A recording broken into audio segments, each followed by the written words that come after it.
Efésios capítulo 6, versículo 13, diz assim: tomai toda a armadura de Deus, para que possais resistir no dia mau.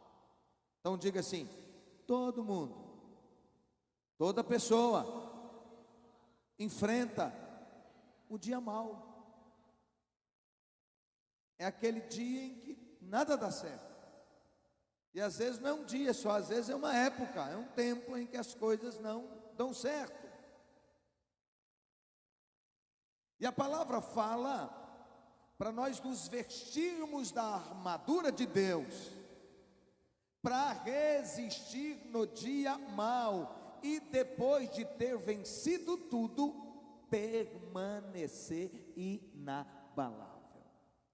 O Senhor está dizendo que em meio a lutas, em meio a guerra, seja emocional, espiritual, seja a influência do mundo, sejam guerras nas nossas próprias emoções, na nossa casa, na nossa família, o Senhor está dizendo que nós precisamos ficar firme. Então olha para quem está do seu lado e diga: fica firme.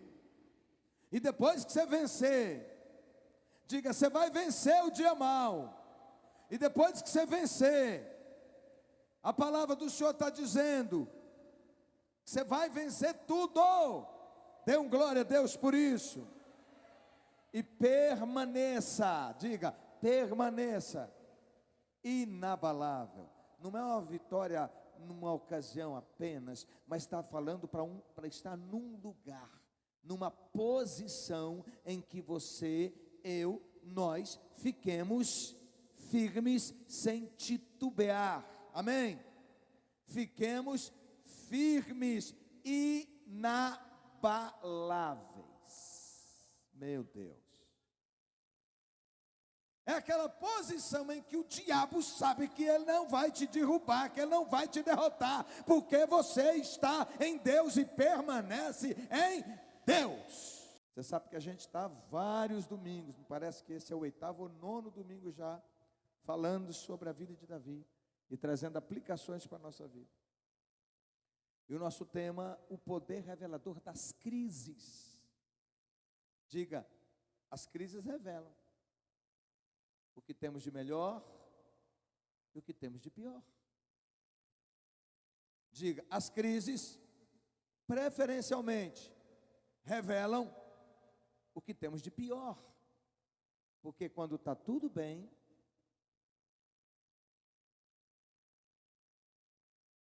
a gente não, todo mundo olha e diz: não, esse aí é maravilhoso, nada abala. Mas na hora das crises, na hora das lutas, na hora dos problemas, eles vão revelar o que está dentro de nós.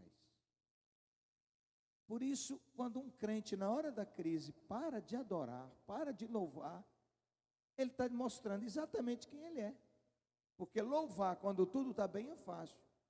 Mas louvar quando não tem dinheiro, louvar quando tem uma enfermidade, louvar quando tem uma crise emocional, uma crise familiar, e você continua firme na presença do Senhor, adorando, louvando, exaltando, porque você sabe que o Senhor é contigo, que Ele não te deixou, que Ele não te abandonou, que Ele está com você e que essa luta é passageira, e independentemente da situação ou do resultado final, você sabe que você está em Deus e que nada vai te abalar.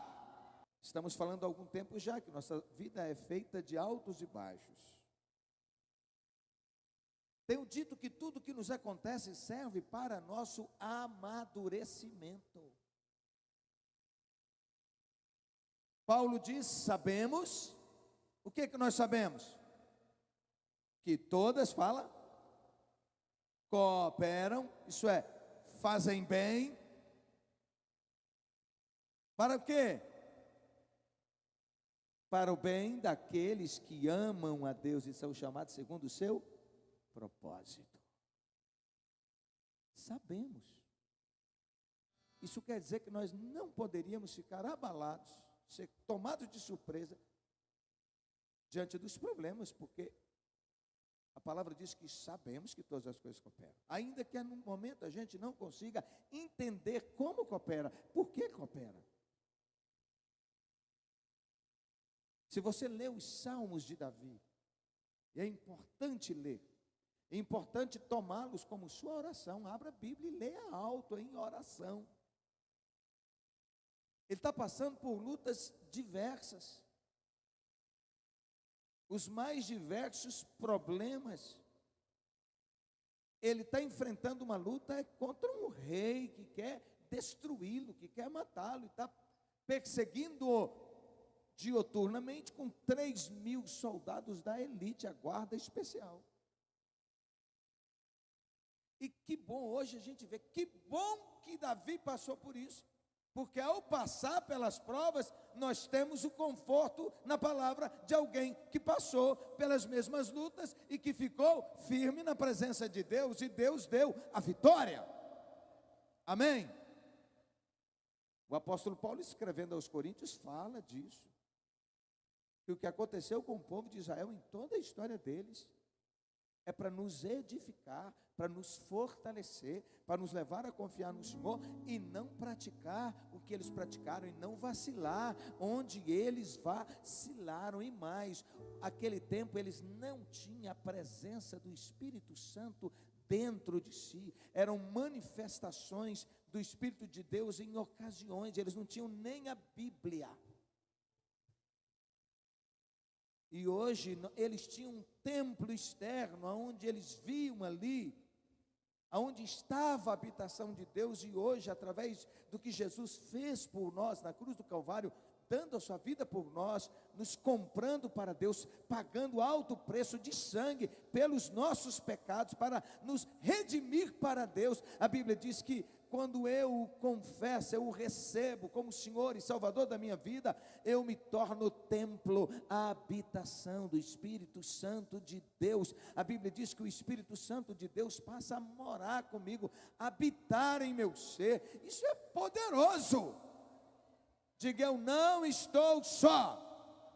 Olha para quem está do seu lado e diga: ande com uma vida santa, santifique-se, porque você é responsável por cuidar desse templo, que não é teu, que é de Deus.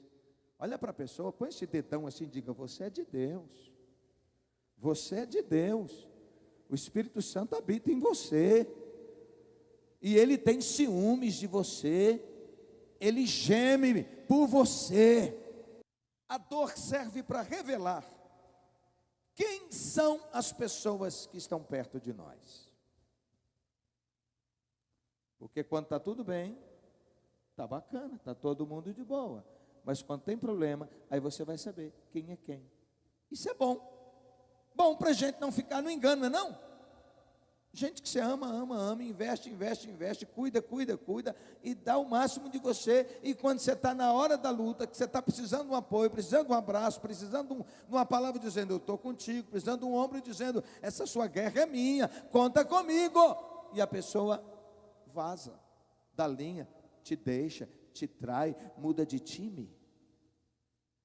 E entre tantos que fizeram isso com Davi, aí eu apresento mais um nome aqui: Simei, aquele que na hora da sua maior dor te ataca, te joga pedras e te amaldiçoa.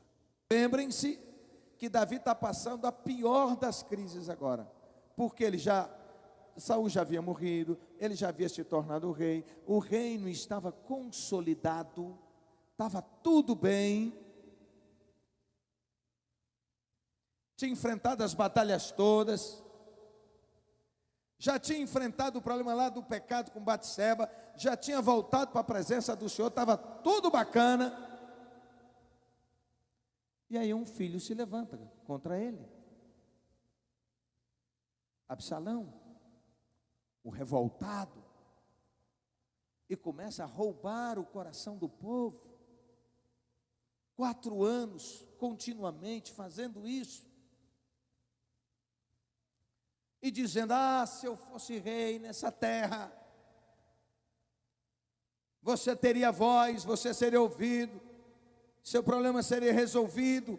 E eu quero ler uma palavra. Salmo 68, versículo 6 diz assim: só os rebeldes habitam em terra estéril.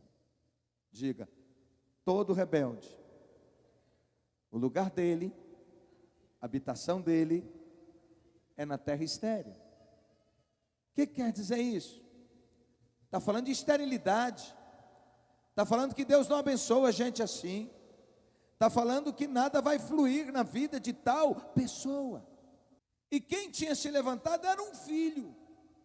Eu falei no domingo, foi no domingo anterior que eu falei sobre a família de Davi, acho que 2 domingos atrás, que ele foi um pai passivo, e isso me veio ao coração para te falar isso novamente, que nós precisamos estar atentos, alertas em relação aos nossos filhos, como nós estamos criando, porque a Bíblia fala para criar na disciplina e no temor do Senhor. Se nós já estamos desde cedo quebrando eles, é quebrar mesmo, é dobrar a dura cerviz.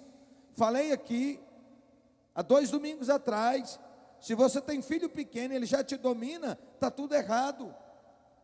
Está entrando na vida dele um espírito de rebelião. O que é que vai virar isso depois? Você não vai dominar depois. Eu me lembro assim de várias ocasiões com meu filho, quando ele era pequeno, 1 ano, 2 anos, 3 anos, quem estava com ele no colo, que às vezes ia corrigir e tal, e ele endurecia o corpo, eu literalmente fazia assim, ó, quebrava. Quem já fez isso? Não é assim, mãe? Não é assim? Por quê? Porque está rebelde, está resistente. Está resistente. Essa coisinha mais linda que você tem aí, você precisa entender que você precisa dobrá-lo agora. A estultice habita no coração. Acabou, irmão. É a palavra que está falando. Ainda tem mais o diabo no meio disso tudo agindo. Eu estava vendo um vídeo, até postei na minha rede social, e se você não me segue no Instagram, Apóstolo Ronilton Oficial, me siga lá. E a matéria trazendo dados alarmantes, e preste muita atenção nisso, dizendo que apenas 13% dos filhos que são levados para a igreja com a mãe ficam na presença de Deus.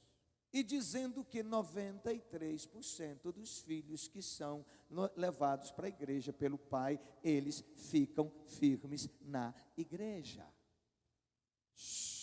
Caiu a ficha aí, entendeu? Você entendeu porque que o diabo levanta tanto para te tirar você do caminho, para você, não vejo não, está cansado, eu vou assistir o jogo do Flamengo, aqui é um pisteado de flamenguista aqui. Aí o filho faz o quê? Meu pai não vai? Eu não vou? É não? E você arruma um monte de desculpa, é o futebol, é o esporte, é não sei o quê, é uma atividade física, é uma pesca, é um mundo de coisa, e não vai para a presença do Senhor. E mais,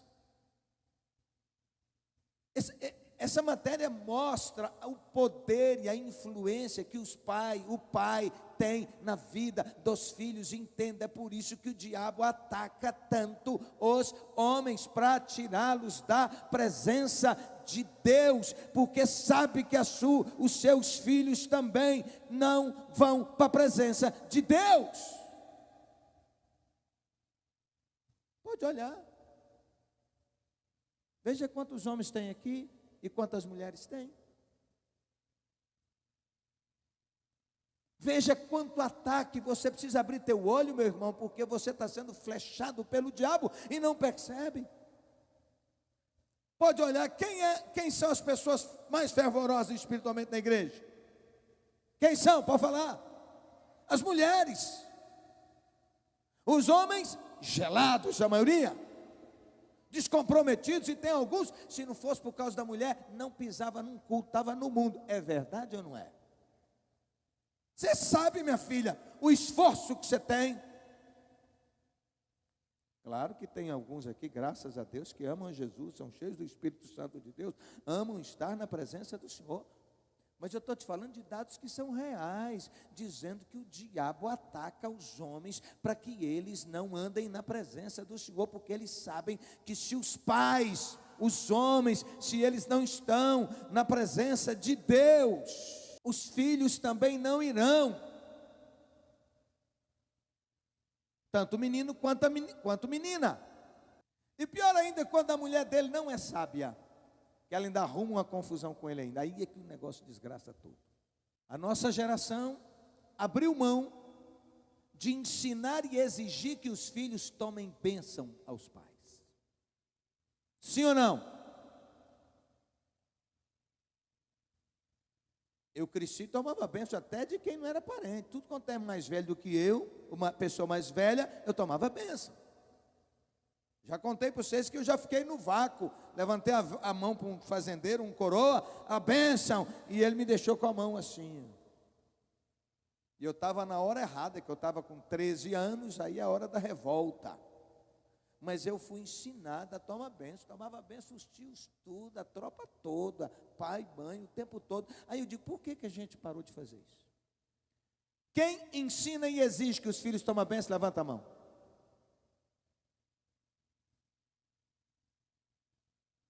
Amém, louvado seja Deus. Mas é pouca gente, né? Hoje está fazendo assim, não ensina, não exige. Quando o filho sai, parece que a gente sai correndo atrás. Deus te abençoe, Deus te abençoe, Deus te guarde. Eles precisam receber a nossa bênção. Nós precisamos tomar bênção até as pessoas que são autoridade espiritual sobre nós. Estamos recebendo a bênção deles. Ensinar isso aos nossos filhos, praticar isso. Fechou o parêntese, deixa eu voltar agora. Agora eu vou no Simei. Esse é à toa. Quando Davi, chega a notícia para Davi do levante de Absalão, que Absalão contrata 200 homens para sair à frente, gritando em todo Israel, espalhando a notícia que ele estava em Hebrom e que ele seria declarado rei e tal. E depois ele vem de lá, agora na posição de rei, um falso rei. A notícia chega para Davi do que tinha acontecido, e para evitar um derramamento de sangue, ele sai correndo. E quando ele está no desespero, primeiro, quem fez essa maldade toda foi um filho dele. Tudo ruiu, tudo desestruturou. Depois de todas as lutas vencidas na vida, o governo está estável. Aparece uma crise desse tamanho. E ele sai correndo. E diz assim, em 2 Samuel 16, versículo 5: tendo chegado o rei Davi a Baurim, uma localidade, eis que dali saiu um homem da família da casa de Saul, cujo nome era Simei, filho de Gera. Saiu e ia amaldiçoando, atirava pedras contra Davi e contra todos os seus servos, ainda que todo o povo e todos os valentes estavam à direita e à esquerda do rei. O cara endemoniou, e jogando pedra e amaldiçoando, ainda que os valentes de Davi estavam com ele.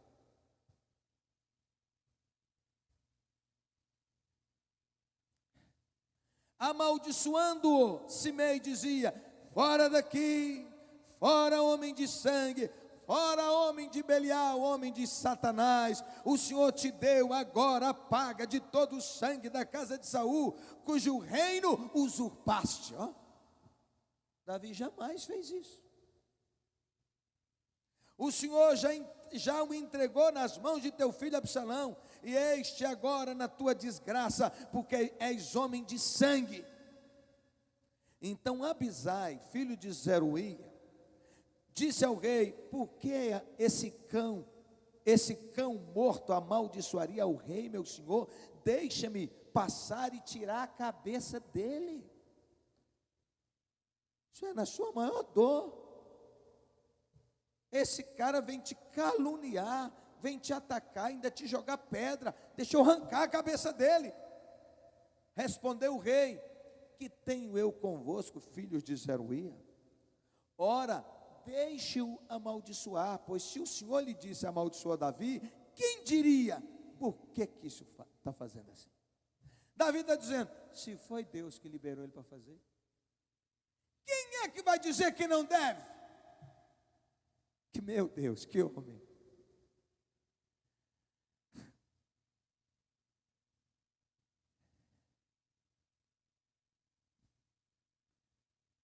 E disse mais a todos os seus servos: eis que o meu próprio filho procura tirar minha vida, quanto mais esse Benjamim, isso é da minha casa, um nascido de mim, está tentando me matar.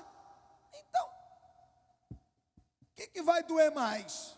Se esse Benjamim, esse louco, está agindo assim contra mim. Aí ele diz ainda: deixa-o que amaldiçoe, pois o Senhor lhe ordenou.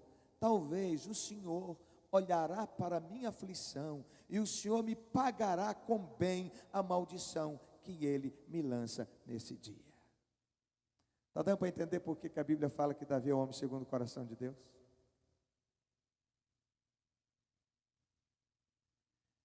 Se ele, naquela dor toda, naquela angústia toda, um louco vem amaldiçoar, ele não permita que amaldiçoe, e diz assim: deixa ele amaldiçoar. Se Deus permitiu que ele amaldiçoe, deixa ele amaldiçoar. Quem sabe Deus transforme a maldição dele em bênção. É a diferença que Davi conhecia o Senhor. Davi sabia que por qualquer problema que fosse, por maior que fosse, a circunstância mais adversa, ele descansava em Deus, sabendo que Deus poderia, uma palavra só, resolver toda a situação. Glória a Deus. Prosseguiam, pois, o seu caminho, Davi e os seus homens, também Simei ao longo do monte, ao lado dele, caminhando e amaldiçoando. Tipo assim, eles estão andando na estrada, e ele está por cima lá da estrada, no barranco, vai caminhando, amaldiçoando, jogando pedra, e Davi não permite que lhe façam mal. O rei e todo o povo que ia com ele chegaram exaustos ao Jordão e ali descansaram. Então olha para mim, pare de choramingo, de dengo.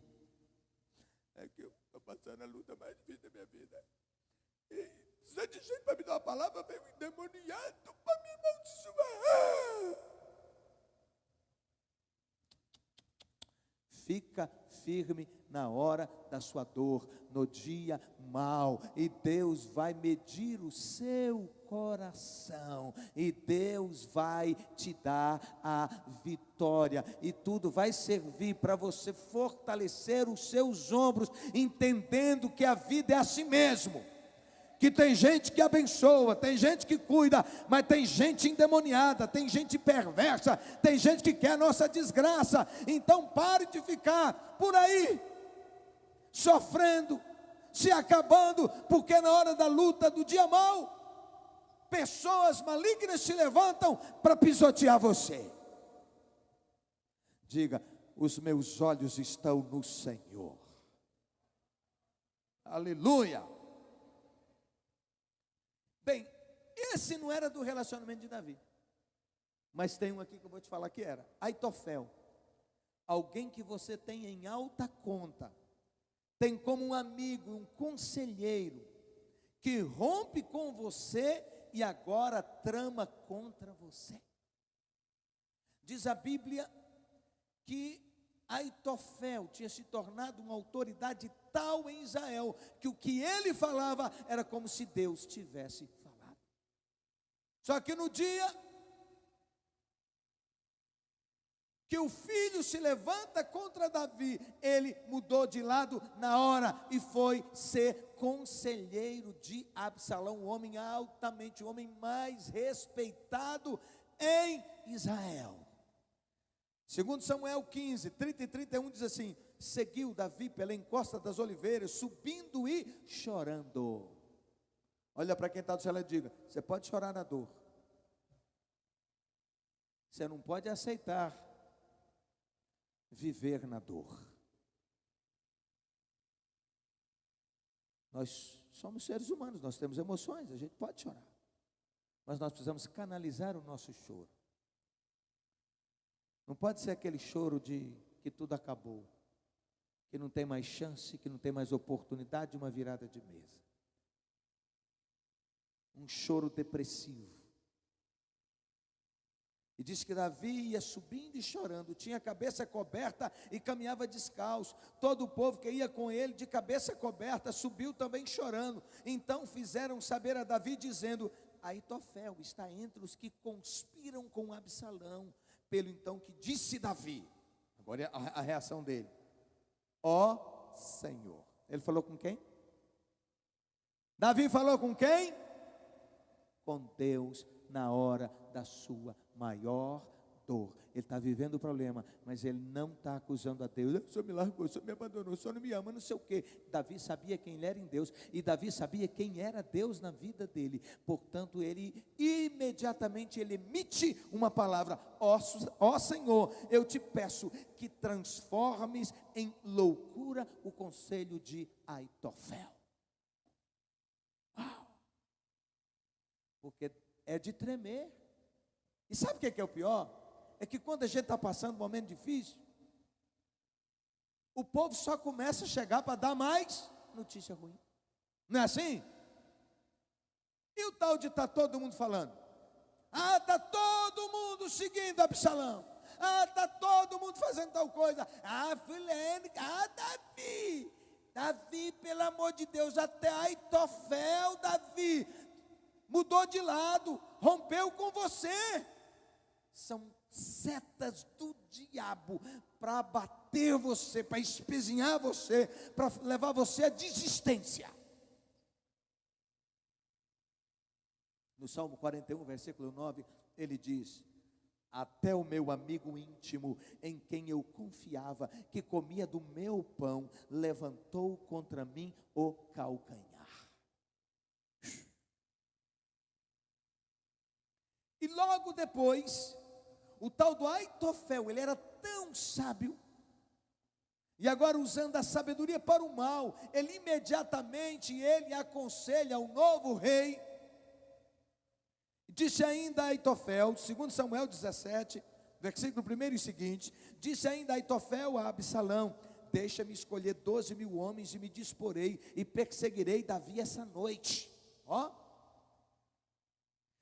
Assaltá-lo-ei enquanto está cansado e frouxo de mão, espantá-lo-ei, fugirá todo o povo que está com ele, então matarei apenas o rei, farei voltar a ti todo o povo, pois a volta de todos depende daquele a quem procuras matar, assim todo o povo estará em paz. O parecer agradou a Absalão e a todos os anciãos de Israel. Sério, vamos pegar que ele está morto, ele está com a mente desbaratinada, ele está sem condição de raciocinar, de desenvolver uma estratégia. Vamos aproveitar que ele está mal, vamos para cima dele, vamos matá-lo. Me dê rapidamente 12.000 homens. Só que Davi tinha orado o quê? Transforme, Senhor, transforme em loucura o conselho de Aitofel. Tem um homem que daqui a pouco nós vamos estudar também sobre isso, se a gente tiver tempo aqui, que foi encontrar com Davi, e Davi disse: meu filho, não fica comigo, volta e declara lealdade a Absalão, fica lá que eu vou precisar de você lá como conselheiro. Davi já está agindo, e é exatamente ele, deu um conselho ao contrário, e Deus fez com que o rei pegasse o conselho. Agora, 2 Samuel 17, 23, diz assim: vendo, pois, Aitofel que não fora seguido o seu conselho, preparou o seu jumento, seu animal, dispôs-se, foi para sua casa, para sua cidade, pôs em ordem os seus negócios, acertou tudo, pagou tudo, ajeitou tudo, e se enforcou, morreu e foi sepultado na sepultura do seu pai. Dê um glória a Deus.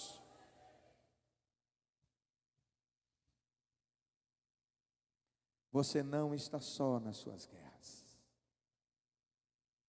Veja que Davi está passando a pior das batalhas.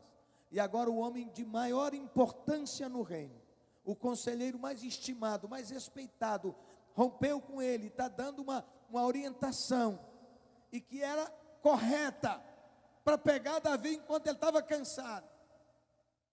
Mas Davi ora dizendo: o Senhor transforma o conselho dele em loucura. Eu quero dizer que toda pessoa maligna, todo laço do diabo, tudo que o diabo estimular no coração das pessoas contra a sua vida, na hora da sua dor, na hora da sua guerra, eu quero dizer que Deus vai transtornar isso, vai mudar isso, em nome do Senhor Jesus. Fica firme na presença de Deus, porque virão conselhos errados, mas Deus vai frustrar toda obra maligna. Tem gente que não quer seu bem.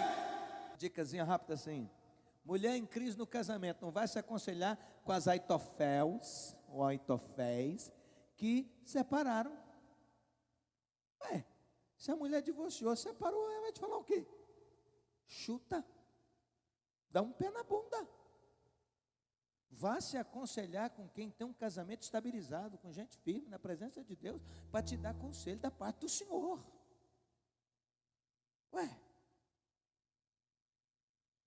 Usai um leal amigo estratégico para a sua vida na hora da sua maior dor, trazendo livramento. Segundo Samuel 15, 32, 37, diz assim: ao chegar Davi em cima do monte, onde costumava adorar a Deus. Para onde Davi foi?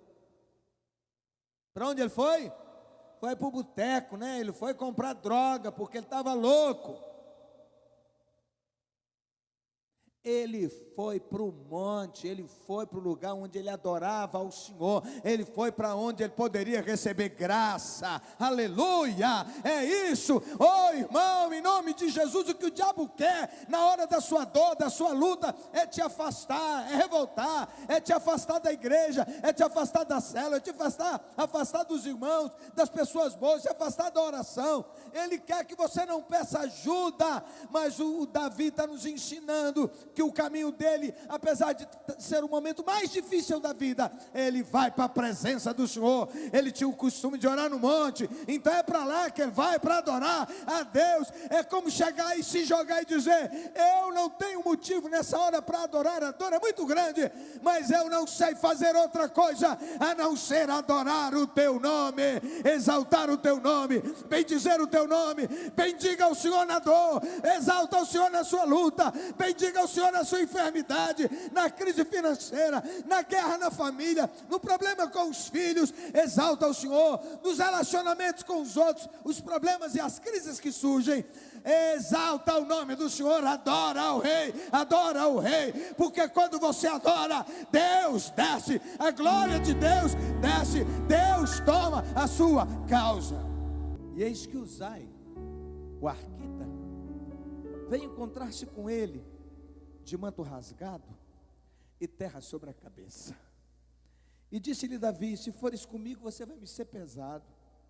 Porém, se voltares para a cidade e disseres a Absalão: eu serei, ó rei, teu servo, como fui antes com seu pai, assim agora serei teu servo.